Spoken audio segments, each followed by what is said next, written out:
Hello, everyone. Welcome to BW Business World and BW Marketing World. In our exclusive series, Marketing Maestros, we have another guest with us today, Mr. Kartik Gangwani, Head of Marketing Services, Jio-BP. So, what would you like? What would like to know is that turning point where you knew that marketing was it, as you mentioned, that you had a lot of ad jingles in your head with the choir that you were in. So, when did you realize that marketing is it? I think I was a little confused till the time I started my engineering. I was still in two minds that whether I should have gone for a course in advertising or say in engineering. But by the time I entered and I was completing my first year of engineering, I think I was very sure that marketing is the thing which is meant for me. And I was very clear from day one, I think before I entered MBA also, that I was very clear that what I want to do in life, and I'm happy that I'm moving towards that path. So, yeah, I think maybe by the time I was 18, 19, engineering first year, I realized that this is the path which I have to take. So people, Yeah. people who are marketer. That's Yeah, Jill. marketing is all about knowing your customers very well. I think that is one important thing which I always take a cue. So even today, I think whenever given an opportunity, I will go to my customers, speak to them, understand what are they wanting. So work of marketer is to provide people what they want and maybe earn some equity out of it. So from business point of view. So how do you give people what they actually want? Some people also say, how do you give people what they actually don't want? Which I don't feel is marketing. So understanding your consumer is critical. If you're talking more to people, you understand. One of the key traits of a marketer, as for me, is empathy. So if you're able to empathize with your audience of their needs, of their wants, desires, and then try to fulfill it in a very systematic way, I think that's half done. Since you mentioned consumerism, so today sustainability is a very big word. So everyone is doing something or the another. But what would you say that what is your take on brands for green messaging as well as an attempt of greenwashing is taking place to stay competent in the market? So I feel a little different actually. I feel that brands have become very responsible these days, and sustainability is taken very seriously. So I think the organizations wherein I have worked in, and especially if you see last 5 to 8 years, I think sustainability is something which is a top-down approach. I think right from CEO or even higher management. I think from board, etc. It will come down to you. So it's a top-down thing. As a consumer, as a marketer, I actually feel happy about it because you see a lot of things which are sustainable, right from packaging to even POS at the stores to maybe developing products that are environmental friendly to use the materials which are really environmental friendly. While I think greenwashing was there in initial few years, and I will not reject that. I think a lot of brands were trying to play around this and they were trying to greenwash by doing some efforts and then reducing it. But I think it's very clear that now it's really good that when you see brands taking these goals very seriously. And even if you will see our country, I think India, last 5, 10 years at least, the way we are moving on UNGCC, we are quite progressive. I think we are taking our overall goals also very seriously. So right from Prime Minister, if you see, the message is very clear on, which was earlier we used to debate that why are sustainability goals on us, because we will require to move ahead of others, and for that we are required to do something extra. But now there are alternatives, and hence I think it's good that we are moving towards a very good future for us. Still, we are long way. It's a long way ahead, but we're moving in the right direction, is what I feel. All of us together. So the generative AI has come into the space. How do you envision generative AI's potential to enhance content creation and storytelling strategy in today's state? I'll go to metaverse story. Why I'm going to metaverse is that it was a fad, I think, some years back. So when metaverse was here a few years back, and especially COVID, I think almost a lot of people overestimated the capabilities. People thought that this is the new normal. Now events will happen virtually, everything will happen virtually.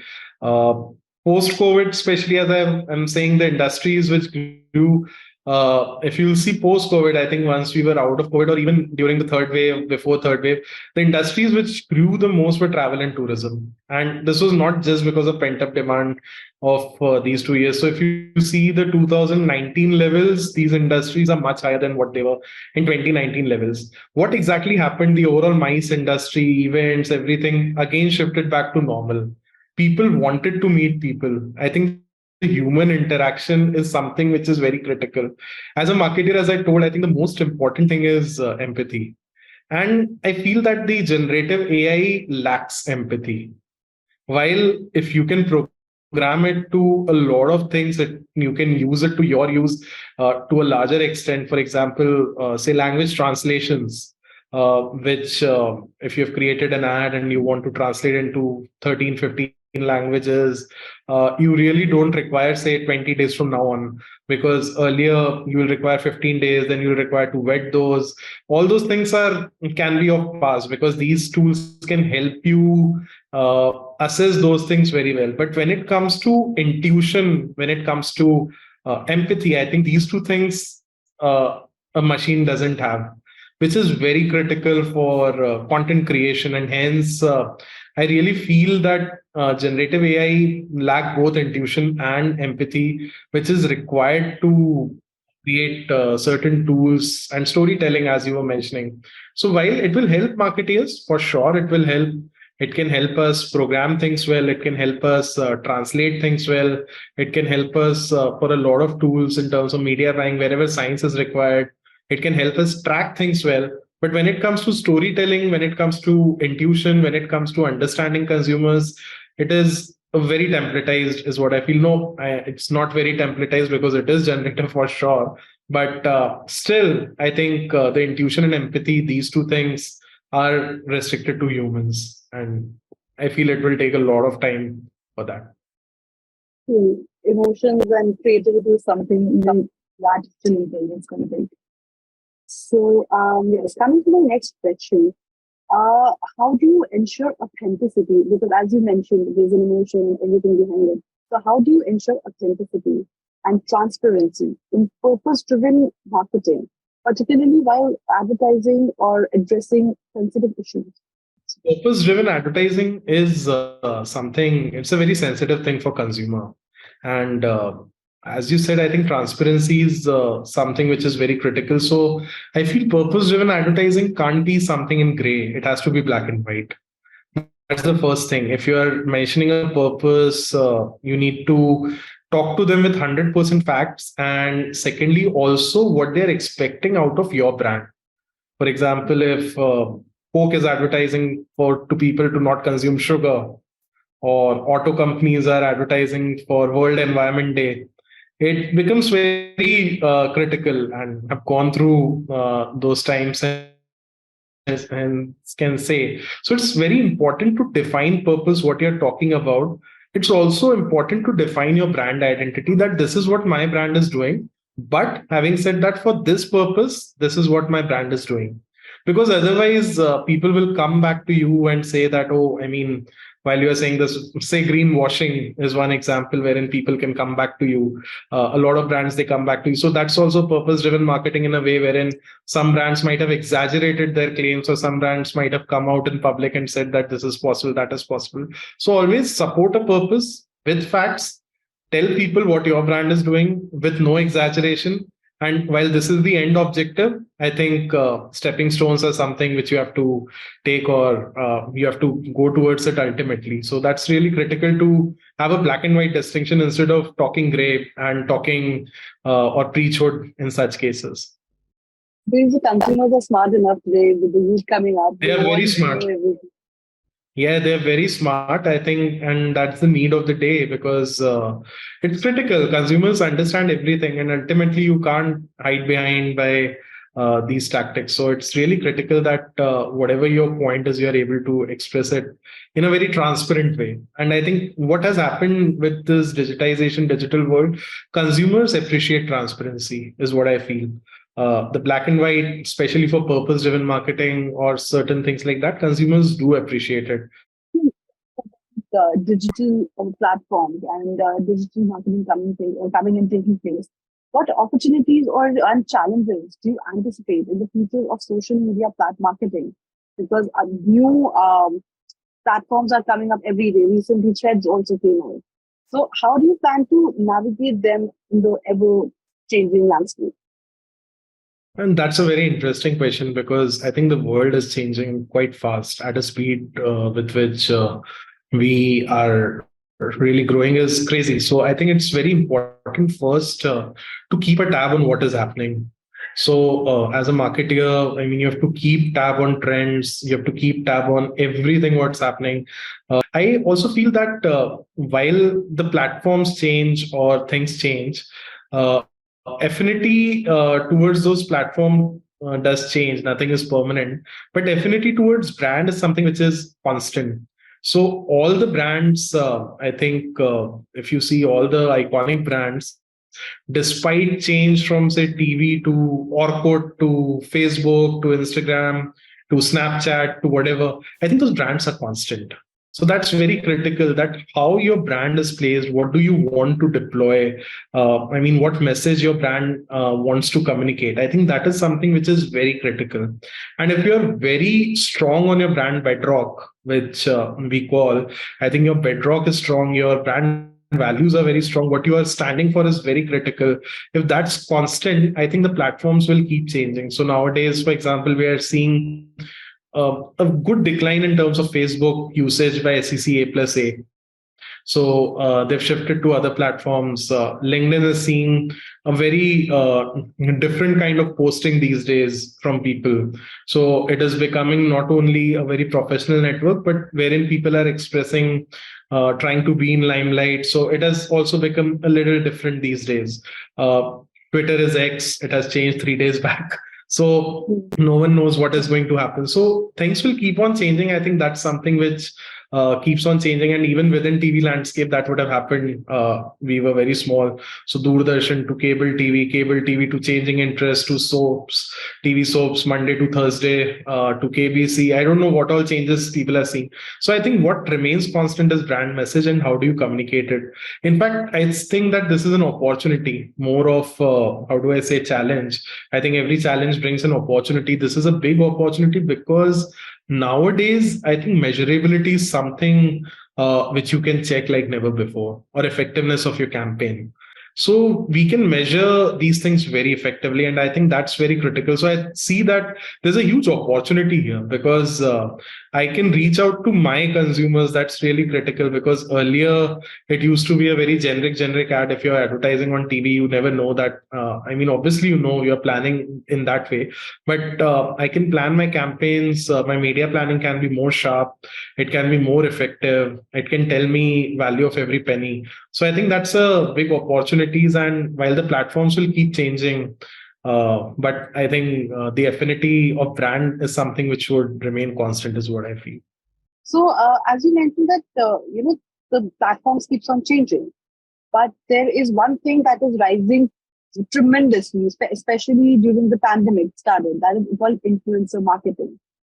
So, Hmm. how do you balance creative freedom for influencers and also maintain brand guidelines to maintain brand consistency and messaging alignment?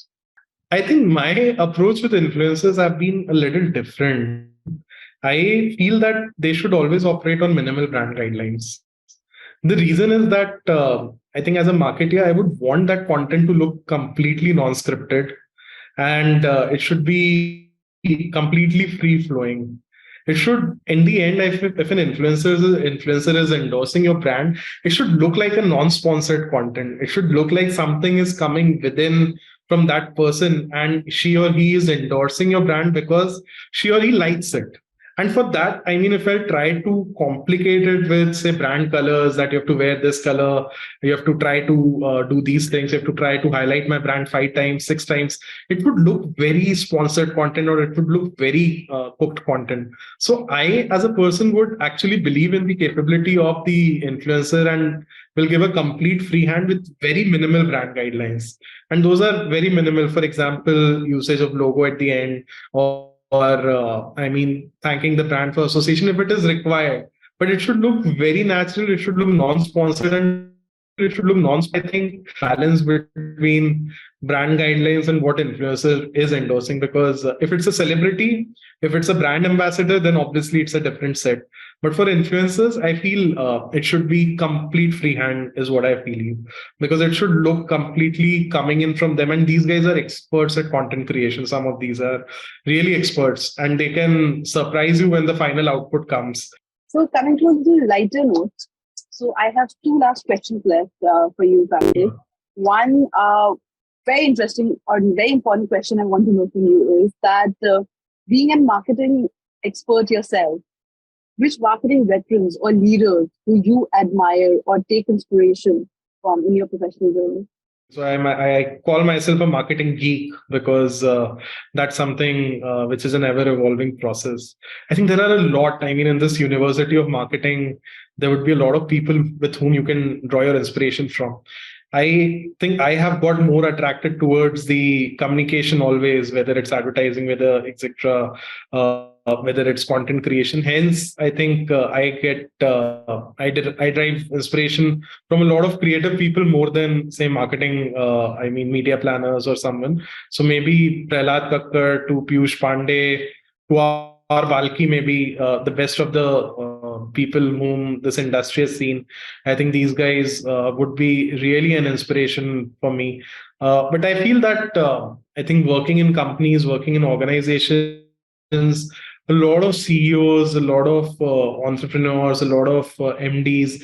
I think these guys are true marketeers, and I've been really lucky to work in some of these companies till date. So the companies with whom I've worked with, whether it's Mr. Rajiv Bajaj, if you hear him, his views on positioning, it's so crystal clear that how do you segment people, how do you segment the market to say Mr. Pawan Munjal, when you work with him, you realize that the nitty-gritties of communications are so critical because he can tell you.